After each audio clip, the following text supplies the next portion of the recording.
The stars had always been quiet. For 200 years, humanity had spread across the galaxy, building colonies on distant worlds and dreaming of a future among the stars. But Earth remained special. Earth was home, and Earth was protected by a ring of ancient defense satellites that humans called the Pale Blue Line. Commander Danny stood on the bridge of his ship, staring at the darkness beyond the viewport. He was a tall man with tired eyes and gray streaks in his black hair. 20 years in the fleet had taught him many things.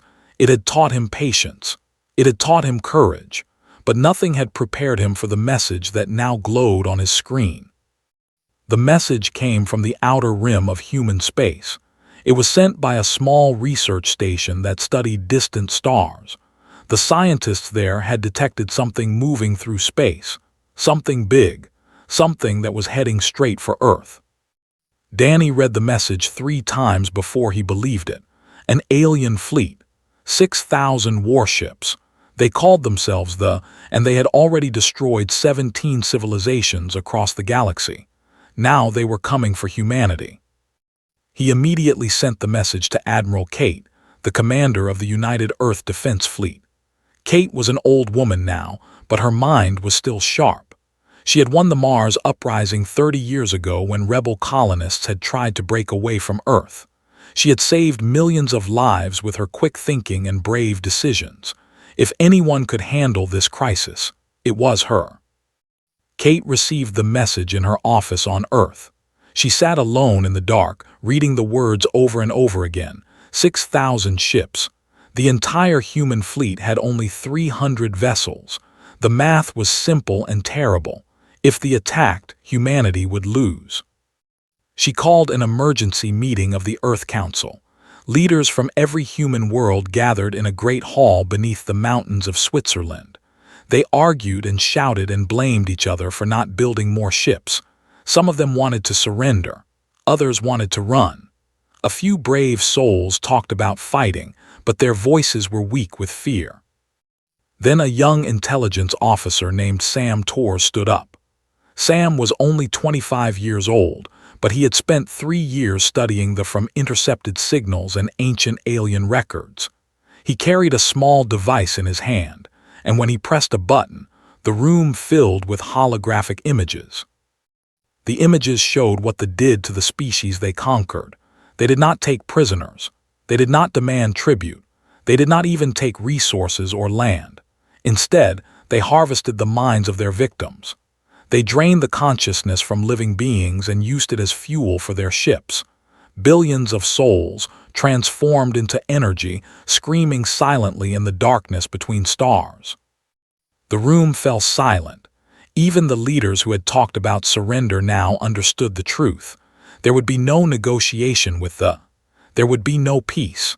There would only be total annihilation or impossible victory. Kate stood up slowly. She was 73 years old and her bones ached from decades of service, but her voice was strong when she spoke. "We will not surrender," she said. "We will not run, we will fight." The other leaders stared at her as if she had lost her mind. One of them, a fat politician from the Venus colonies, laughed nervously. "Fight? With 300 ships against 6,000. That is not a battle, Admiral. That is suicide." Kate smiled, and there was something strange in her eyes. Something old and knowing that made the other leaders uncomfortable. "I did not say we would win through strength," she said. "I said we would fight, and we will fight on our terms in our place at our time. Order every human vessel to fall back to Earth, all of them. Leave the colonies, leave the outposts, bring everyone home." The politician sputtered with outrage. "Abandon our colonies, leave billions of people defenseless." "They do not want our colonies," Kate replied calmly. "They want Earth. They want of a new species to add to their collection. So we will give them what they want. We will let them come to Earth. We will let them cross our border. And then they will learn something that no species in this galaxy has ever learned and lived to tell about." Sam Tors frowned. He was young, but he was smart enough to know when something did not make sense.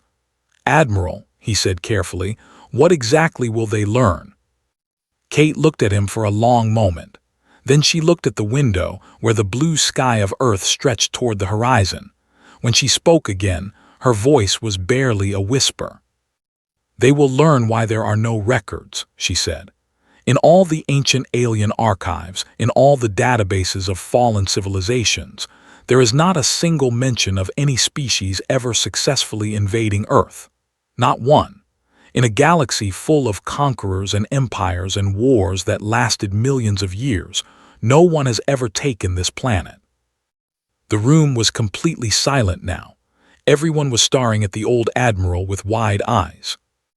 "Some of my colleagues think this is coincidence," Kate continued. "They think Earth was simply lucky, hidden, overlooked. But I have spent my entire life studying this mystery, and I have come to a different conclusion. Earth was not overlooked. Earth was avoided. Something about this planet terrifies the galaxy. Something that sleeps beneath our feet. Something that wakes up when strangers come too close." She turned back to the council, and now there was no smile on her face. Only cold determination. "Send the order. Bring everyone home. Let them cross Earth's border, and then let us see what happens to those who threaten the children of this world." The order went out across human space. Ships and soldiers and civilians all began the long journey back to Earth. The colonies fell silent. The outposts went dark. Humanity pulled back to its like a creature retreating into its shell. And in the darkness between stars, the Armada changed course. They had received no surrender. They had heard no pleas for mercy. This confused them because every other species had begged before the end. But these humans said nothing. They simply waited. The High Commander, a being of living crystal named, looked at the small blue dot on his navigation screen. It was such a tiny world, such a weak and fragile species. This would be the easiest harvest of his long career. He gave the order to advance. He would never give another order again. The Armada entered the Sol system on a cold morning in December. 6,000 warships moved through the darkness like a swarm of metal insects. Their hulls were black and sharp, covered in weapons that could crack planets in half. Their engines burned with stolen souls, the screaming consciousness of 100 billion victims powering their terrible journey. High Commander stood at the center of his flagship, a massive vessel called the Eternal Hunger. He was not like the soft, fleshy creatures he had spent centuries destroying. His body was made of living crystal, purple and cold, shaped roughly like a human but twice as tall. His eyes were empty holes that glowed with pale light.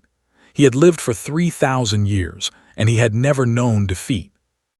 His sensors showed him the human defense fleet. 300 ships arranged in a loose formation around the blue planet made a sound that his species used for laughter. It was like glass breaking in a frozen room. 300, he said to his officers. They send 300 ships to face 6,000. These creatures are either very brave or very stupid. Perhaps both, High Commander, one of his officers replied. Watch the small human ships for a moment longer. They were not running. They were not even moving. They simply floated there, waiting as if they expected something to happen. This bothered him slightly, but he pushed the feeling away. He had seen many species try to be brave before the end. It never mattered. All ships forward, he ordered. Begin the harvest. Far below, on the surface of Earth, Admiral Kate stood in a place that no living human had ever seen. It was a bunker, buried deep beneath the mountains of Central Asia. The elevator that brought her down had traveled for 17 minutes, descending through layers of rock and metal and strange materials that her scientists could not identify. The bunker was old, impossibly old. Carbon dating suggested it was at least 50 million years old, built long before humans existed, long before mammals walked the earth. Someone had constructed this place when dinosaurs still ruled the surface. Someone who was not human. Kate was not alone. Standing beside her was Dr. Lisa Grant, the greatest in human history. Lisa was a small woman with messy brown hair and thick glasses. She had spent her entire career studying the ruins of alien civilizations, trying to understand the species that had risen and fallen across the galaxy before humanity was born. She had never seen anything like this bunker. "The inscriptions are everywhere," Lisa whispered, running her fingers over the strange symbols carved into the walls. "They tell a story, a warning, something about this planet, about what lies beneath it." Kate looked around the dark chamber. In the center of the room stood a console, a simple pedestal with a single button. It was the only thing in the bunker that looked new, as if it had been cleaned and maintained for millions of years. "Can you read the inscriptions?" Kate asked. Lisa nodded slowly. Her hands were shaking. "It took me 40 years to learn enough of the ancient languages, but yes, I can read them, and what they say." She stopped, her voice catching in her throat. "Tell me." Lisa took a deep breath. "Earth is a prison, a tomb. Millions of years ago, before any of the current alien civilizations existed, something came to this galaxy, something vast and hungry. It fed on consciousness, on the minds of sentient beings. It destroyed thousands of species before anyone could stop it." Kate felt a chill run down her spine. How did they stop it? "They could not kill it," Lisa said. "Nothing could kill it. It was too old, too powerful, too different from anything made of matter and energy. So they trapped it instead. They bound it to a single planet, a small blue world orbiting a yellow star. They built this prison to hold it forever." She pointed at the symbols on the wall. "But they did more than just imprison it. They gave it a purpose. They commanded it to protect the world above, to destroy anything that threatened the surface, to be a guardian instead of a destroyer." Kate stared at the ancient inscriptions, her mind racing. "You are saying that there is something living beneath our feet, something that has been protecting Earth for millions of years?" Lisa nodded. "The inscriptions call it the sleeper, the watcher, the thing that waits. It has been here since before the dinosaurs died. It has been watching over this planet, protecting it, feeding on anything that tries to harm the creatures living on the surface." "Feeding," Kate repeated. "It needs to eat." "Yes, it cannot die, but it still hungers. The ancient ones who built this prison understood that, so they gave it a rule. It can only feed on those who cross Earth's boundary with hostile intent. Those who come in peace are safe. Those who come to destroy," Lisa shuddered, "they become food." Kate looked at the console in the center of the room. The single button glowed faintly in the darkness. "What does that do?" she asked. "It wakes the sleeper," Lisa said. "The ancients designed it so that the guardian would only rise when called. Someone must press the button. Someone must ask for its help. It is a safety measure, I think. A way to make sure the creature does not act on its own." Kate thought about the armada approaching Earth. She thought about the 6,000 warships and the billions of human lives that depended on her decision. She thought about the ring of dead ships that Lisa had mentioned, the empty vessels of species who had tried to invade Earth before and simply vanished from history. "They will cross our border within the hour," Kate said quietly. "They intend to harvest every human soul for fuel. If what you say is true, then this creature will see them as a threat." Lisa nodded. "The moment they enter Earth's orbital space with hostile intent, the sleeper will know. It will feel their hunger, and it will answer with hunger of its own." Kate reached for the button. Her hand hovered over it, trembling slightly. "I spent my whole life protecting humanity," she said. "I always thought I would die in battle, fighting against impossible odds. I never imagined that the greatest weapon in our arsenal was something we did not even know existed." She pressed the button. Deep beneath the Earth, in the darkness that no light had touched for 50 million years, something opened its eyes. And it was hungry. Commander Danny stood on the bridge of his destroyer, the Sentinel, watching the darkness through the main viewport. He had been a soldier for 20 years and he had faced death many times, but he had never felt fear like this. The armada was visible now, a wall of black metal stretching across the stars. 6,000 ships. millions of alien soldiers, and between them and Earth only Danny and 300 other vessels. "Sir," said Lieutenant Holt, his censor officer. She was young, barely 22, with red hair and freckles. Her voice was steady, but Danny could see her hands shaking as she worked her console. "The fleet has entered the outer boundary. They will reach Earth's orbital space in approximately 4 minutes. Danny nodded. He wanted to say something brave, something that would calm his crew and give them hope, but he could not think of anything. All he could do was watch and wait. On the command station orbiting Earth, Communications Officer Nick monitored every frequency in the system. He was a thin man with a nervous habit of tapping his fingers on his desk. Right now, those fingers were completely still. He was listening to the communications, translated by the ship's computer into rough English. The aliens were laughing. They were making jokes about how easy this harvest would be. They were discussing which ships would get the honor of draining the first human minds. One officer was complaining that there were only 8 billion humans on Earth. He said it was barely enough to power the fleet for a single journey. Nick felt sick. He wanted to scream at them to tell them that they were wrong, that humanity would not go down without a fight. But he knew it would not matter. Words meant nothing against 6,000 warships. The clock on his console showed 3:46 hours, Universal Standard Time.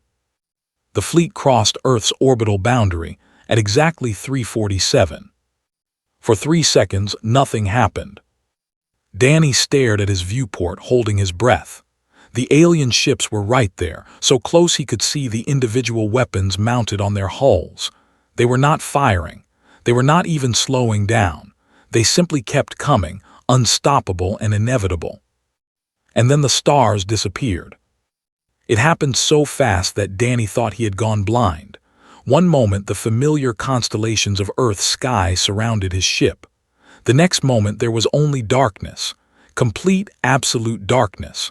No stars, no sun, no light of any kind except the dim glow of his own control panels. "What is happening?" he shouted. Holt did not answer. She was staring at her console with an expression of pure horror. Her screens were flickering with data that made no sense, numbers and symbols that should not exist, readings that violated every law of physics she had ever learned. "Sir," she whispered, "Sir, I am seeing something. Something is moving out there, something big." Danny looked at the viewport.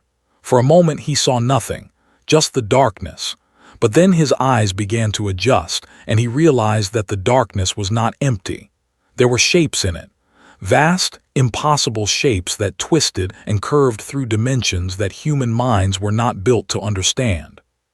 He saw something that looked like a hand, if hands were made of shadows and stars. He saw something that might have been an eye, if eyes were larger than planets. He saw something that could have been a mouth, and it was opening. Then the lights came back. The stars returned. The sun blazed in the distance as if it had never vanished. Danny blinked, trying to understand what had just happened. His ship was still there. His crew was still alive. Earth still floated serenely behind him, blue and green and beautiful. But the fleet was silent. He said slowly, "Give me a status report on the enemy ships." His fingers danced across her console. When she looked up, her face was pale. "They are still there, sir, all 6,000 ships. They have not moved, they have not changed position, but—" She stopped, swallowing hard. "But what?" "There are no life signs, sir. No energy signatures, no engine activity, nothing. The ships are completely dead." Danny felt his heart pounding in his chest. "Dead? You mean disabled, damaged?" "No, sir." His voice cracked. "I mean empty. There is no one aboard any of those ships. Millions of soldiers, and they are all gone. It is like they just vanished." The bridge fell silent. Every officer stared at their screens, trying to make sense of the impossible data in front of them. Danny turned back to the viewport and looked at the armada. The ships hung motionless in space, their weapons still pointed at Earth, their hulls completely intact. They looked exactly the same as they had a minute ago. except that they were empty. "Sir," said suddenly, "I am receiving a communication from Admiral. She is ordering us to send a reconnaissance drone to investigate the closest vessel." Danny nodded. He did not trust his voice to speak. The drone launched from the Sentinel's bay and flew toward the nearest alien warship. It took 7 minutes to reach the vessel and another 2 minutes to find an entrance. Danny watched the drone's camera feed on the main screen. His crew gathered around him in horrified fascination. The inside of the ship was pristine. The corridors were clean. The equipment was functional. The lights still worked, powered by whatever dark energy the aliens used for fuel. Everything was exactly as it should have been. Except there were no aliens. The drone flew through corridor after corridor, room after room, deck after deck. It found no bodies. It found no remains. It found no sign that anyone had ever been aboard the ship at all. The chairs at the control stations were empty. The weapons were unmanned. The bunks in the sleeping quarters were neatly made, as if waiting for soldiers who would never return. 6,000 ships, millions of alien soldiers, gone without a trace. The drone's camera passed over a console in what appeared to be the main bridge. The last command still glowed on the screen, frozen in time. Danny read the translated words with a chill running through his entire body. "All ships forward, begin the harvest." That was the last thing they had ever said, the last order their commander had ever given, and then something had answered that order. Something had reached out from beneath the earth and taken them all. Danny looked at the empty armada floating in the darkness, and for the first time in his life, he understood why his ancestors had called their planet Mother Earth. She was not just their home. She was their protector. And she was very, very good at her job. In the days following the disappearance of the humanity did not celebrate. They were too shocked, too confused, too terrified by what had happened. 6,000 alien warships hung in orbit around Earth like metal ghosts, and no one could explain why they were empty. Dr. Lisa Grant descended deeper into the bunker beneath the mountains. She had spent the last 40 years of her life studying dead civilizations, but nothing had prepared her for this. The inscriptions on the walls seemed to go on forever, telling stories that stretched back millions of years, stories about the thing that slept beneath her feet. She worked day and night, translating symbol after symbol, building a picture of something so ancient and so vast that her human mind could barely understand it. Admiral Kate visited her every few hours, bringing food and coffee and questions. "Tell me what you have learned," Kate said during one of these visits. Lisa sat surrounded by notebooks and electronic devices, her eyes red from lack of sleep. She had not left the bunker in 3 days. "It is worse than I thought," Lisa said quietly, "and also better, much better." Kate sat down on a stone bench, her old bones creaking. "Explain." Lisa took a deep breath. "The creature beneath Earth is not from this galaxy. It is not even from this universe as far as I can tell. The ancient texts call it a void walker, something that exists in the spaces between realities. It came here billions of years ago, hungry for consciousness.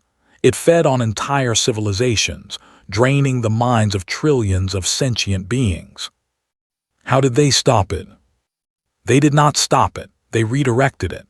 Lisa picked up one of her notebooks, showing Kate a drawing she had made of the inscriptions. There was a coalition of ancient races, species so old that even their names have been forgotten. They realized they could not destroy the creature.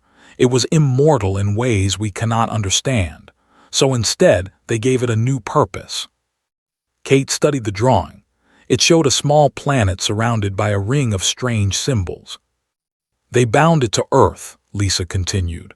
"They wrapped it in chains of pure mathematics, equations that exist beyond space and time, and they gave it a command: protect the world above, consume anything that threatens it." "So it is a guard dog," Kate said slowly, "a pet monster on a leash." Lisa shook her head. "It is more than that. The ancients did not just imprison the creature. They formed a connection between it and the life on Earth. The creature feels what we feel. It knows when we are threatened. It understands the difference between friend and enemy, between those who come in peace and those who come to harm. She pointed to another inscription, her finger tracing the ancient symbols. When they crossed Earth's boundary, the creature felt their hunger. It felt their desire to harvest human minds, and it responded with hunger of its own. They were not killed, Admiral. They were consumed. Their consciousness was drained, just as they had drained the consciousness of countless others. The creature fed on them the same way they planned to feed on us. Kate felt a cold weight settle in her stomach. Is it still hungry? It will always be hungry. That is its nature, but the ancients gave it rules. It can only feed on those who threaten Earth. Those who come with peaceful intentions are invisible to it. The creature does not see them, does not hunger for them. They are safe. And us, humanity. Lisa smiled for the first time in days. It was a strange smile, full of wonder and something close to love. We are its family, Admiral. The ancients designed it that way. The creature protects Earth because Earth is its home. And the creatures living on Earth, first the dinosaurs, then the mammals, then us, we are its children. It does not want to eat us. It wants to keep us safe. Kate thought about this for a long moment. She thought about all the strange things that had happened throughout Earth's history. The asteroids that had mysteriously changed course at the last moment. The ancient alien probes that had approached Earth and simply stopped transmitting. The complete absence of any record of anyone successfully invading the planet. It has been protecting us all along, she said. For millions of years, Lisa confirmed. Every extinction-level event that should have killed us but somehow did not. Every hostile species that ventured too close and vanished without a trace. The creature was there, watching, waiting, protecting. Kate stood up slowly. Her legs felt weak, but her mind was racing. Does it know we are aware of it now? Does it know we called for its help? Lisa nodded. I believe so. When you pressed that button, you woke it fully for the first time in eons. It rose, it saw the threat, and it removed that threat.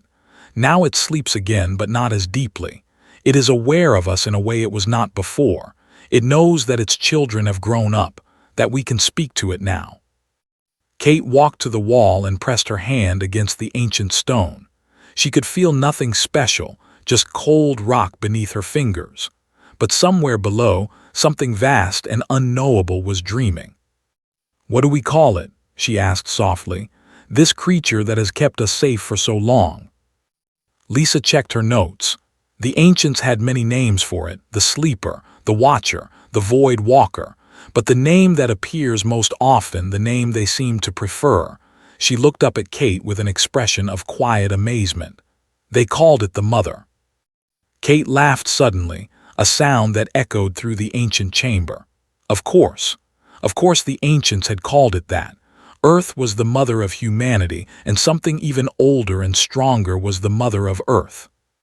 The Mother, she repeated, I like that.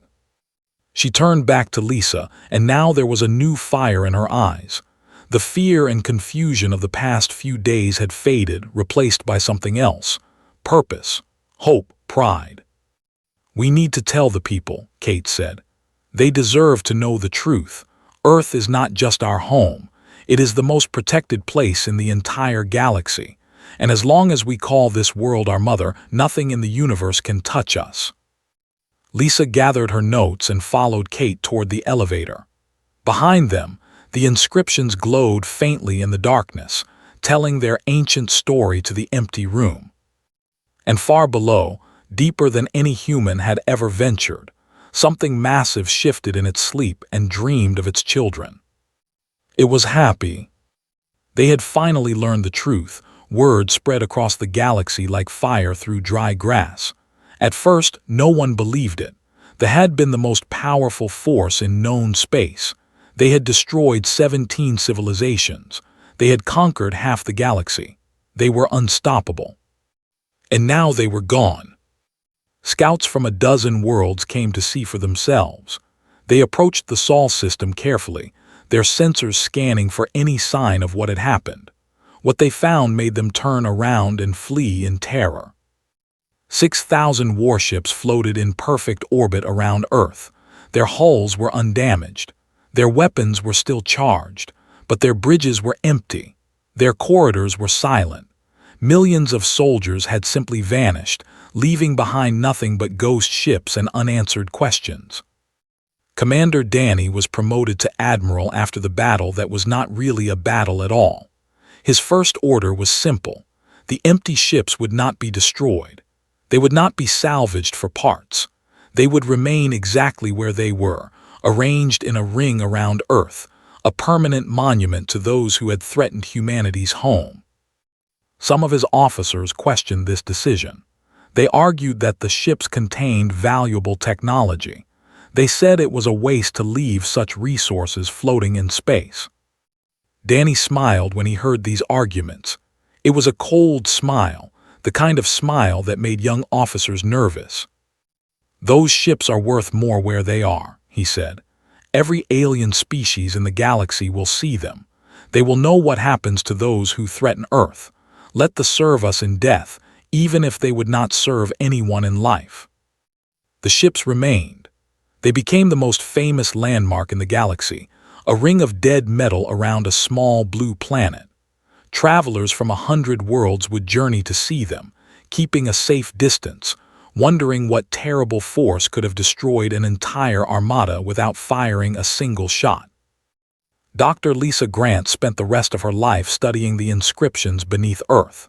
She wrote papers and gave lectures and trained a new generation of scientists in the ancient languages, but she never revealed everything she had learned. Some knowledge, she believed, was too dangerous to share. Some truths were meant to be forgotten. Admiral Kate retired 5 years after the invasion. She had served her world for nearly 50 years, and she was tired. She spent her final days in a small house by the sea, watching the waves and thinking about the creature that slept beneath the ground. Sometimes, late at night, she would press her hand against the earth and whisper words of thanks. She did not know if the mother could hear her, but it seemed like the right thing to do. 50 years passed. Humanity grew stronger. They rebuilt their colonies and expanded their fleet and learned more about the galaxy they lived in. But they never forgot the lesson of they never forgot what protected them. Then, one day, a new alien species arrived at the edge of the Sol system. They called themselves and they were peaceful explorers. They had traveled across the galaxy to study other civilizations, and they were curious about the strange primates who lived on the third planet from the sun. Their ambassador, a tall being with silver skin and 4 arms, requested permission to approach Earth. This was granted, and a human shuttle was sent to escort him to the planet's surface. The ambassador's name was difficult for humans to pronounce, so they called him Silver. He was polite and intelligent and genuinely interested in humanity. He asked many questions about their history, their culture, their achievements. The humans answered proudly, happy to share their story with a friendly visitor. But when the shuttle passed through the ring of dead ships, Silver fell silent. He stared at the empty vessels with wide eyes, his silver skin turning pale. "What happened here?" he asked quietly. The shuttle pilot, a young woman named Diana Cole, looked at the ghost fleet and smiled. "They crossed our border," she said simply, "once." Silver turned to look at her. His expression was strange, a mixture of fear and fascination. "They were the most powerful species in the galaxy," he said. "They had destroyed civilizations that were ancient when my species was still living in caves. How did you defeat them?" Diana shook her head. "We did not defeat them, we just invited them in. The rest took care of itself." Silver looked out the window again. The ship stretched into the distance, thousands of empty hulls orbiting a world that should have been defenseless. He thought about all the species that had destroyed. He thought about all the civilizations that had fallen before their advance.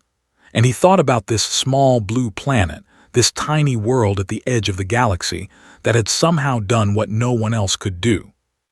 "There is something protecting you," he said slowly. "Something powerful, something that even the could not fight." Diana did not answer. She just smiled and guided the shuttle toward Earth. Silver returned to his people 3 months later. He carried with him detailed reports about humanity, their culture, their technology, their history. But the most important thing he carried was a warning. It was a simple warning, only a few words long, but it would echo across the galaxy for thousands of years, passed down from species to species, civilization to civilization, generation to generation. Do not go to Earth. Do not threaten Earth. Do not even look at Earth too long. Something lives there, something old and powerful and hungry. It protects the creatures on the surface and it destroys everything that threatens them. They learned this lesson. Their empty ships still orbit that world, a monument to their arrogance. If you wish to trade with humans, do so in peace. If you wish to study them, do so from a distance. If you wish to make war against them, then look at the ring of dead ships around their planet and ask yourself if you are ready to join them. Humanity did not argue with this warning. They did not try to correct it or explain it or make themselves seem less frightening. They simply smiled when they heard it, and they continued to live their lives on their small blue planet. They had learned something in the battle with the... They had learned that they were not alone. They never had been. Something old and vast and loving had been watching over them since before their species existed, protecting them from threats they never even knew about. They called it the Mother. They built temples to honor it.